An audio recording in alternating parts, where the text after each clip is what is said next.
Hello বন্ধুরা, আজকে তোমাদের সঙ্গে শেয়ার করব ঘরোয়া পদ্ধতিতে কিভাবে পিৎজা তৈরি করে। তো চলো দেখে নেই কিভাবে আমি কম খরচে পিৎজা তৈরি করি।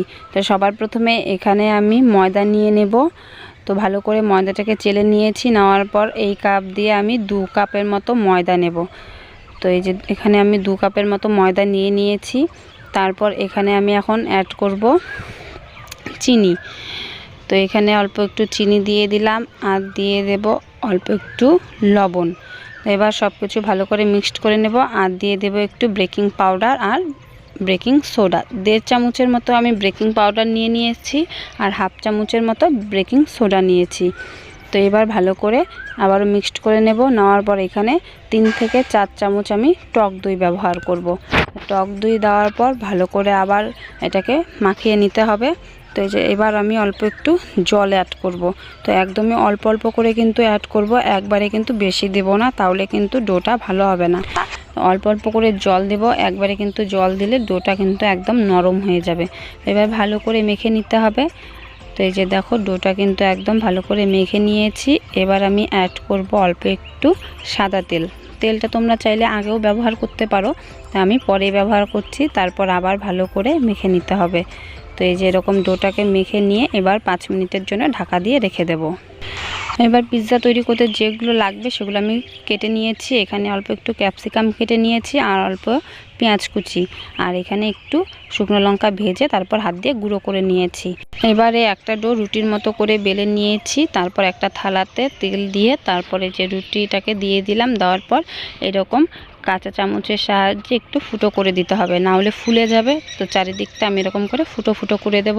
আর ডোটা কিন্তু একটু মোটা রাখতে হবে, একদমই কিন্তু রুটির মতো পাতলা করলে হবে না, একটু মোটা করে বেলতে হবে। তারপর এখানে দিয়ে দিলাম টমেটো সস। এবার সসগুলো ভালো করে মিশিয়ে নেব।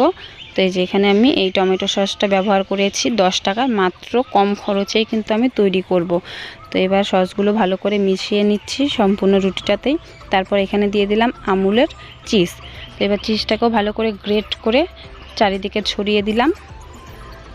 তো এরকম করে চারিদিকে ছড়িয়ে দিতে হবে। তারপর একে একে দিয়ে দেব এখানে আমি ক্যাপসিকাম আর পেঁয়াজ কুচি।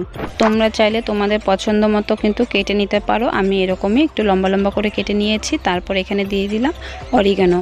তো এবার কিন্তু সব কিছু ভালো করে মিক্সড করা হয়ে গেছে। আর আমি একদমই কম খরচেই করছি, যেগুলো আমার হাতের কাছে আমি পেয়েছি সেগুলো দিয়েই করে নিচ্ছি। কারণ আকাশের অনেক দিন ধরে ইচ্ছে পিৎজা খাবে, তো সেই জন্যই আর কি ওর পছন্দ মতোই আমি করে নিলাম। তারপরে এখানে দিয়ে দিচ্ছি চিলি ফিশ, মানে শুকনো লঙ্কা ভেজে যে গুঁড়োটা করেছি সেটাই। তো একদমই হাতের কাছে সব কিছু।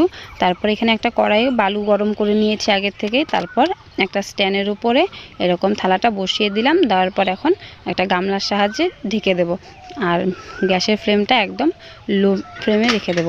এবার আরেকটা আমি ডো তৈরি করে নেব। তো সেম প্রসেসেই আরেকটা আমি পিৎজা রেডি করে নেব। তো এরকম মোটা মোটা করে বেলে নিয়েছি। তারপর থালায় তেল দিয়ে সম্পূর্ণ থালাটাতেই কিন্তু তেলটাকে ছড়িয়ে নিতে হবে, নাহলে নিচে কিন্তু লেগে যেতে পারে। তারপর আবারও রুটিটাকে এরকম করে কিন্তু একটু ফুটো ফুটো করে দেব।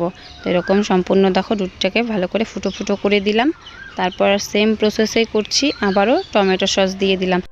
তোমরা যদি এখানে একটু ঝাল খেতে চাও তাহলে কিন্তু একটু চিলি সসও অ্যাড করতে পারো। আমি সেটা অ্যাড করছি না, কারণ বাচ্চা মানুষ খাবে, তো সেই জন্যই কিন্তু ঝাল একদমই দেব না। তো তারপর আবারও এখানে আমি যে চিজ আবারও ভালো করে গ্রেট করে সম্পূর্ণ রুটিটার উপরে ছড়িয়ে দিচ্ছি। তো এই যে দেখো এরকম করে কি সুন্দর করে ছড়িয়ে দিচ্ছি। দেওয়ার পর আবারও আমি ভালো করে সব কিছু দিয়ে সাজিয়ে নিলাম। তো তারপর এই যে পিৎজাটা কিন্তু একদম রেডি হয়ে গেছে। যে দেখো একটা টুথপিকের সাহায্যে দেখছি একদমই কিন্তু খুব সহজে উঠে যাচ্ছে। তোমরাও যদি এরকম ঘরোয়া পদ্ধতিতে বানাতে চাও অবশ্যই ট্রাই করে দেখবে, খেতে কিন্তু দারুণ।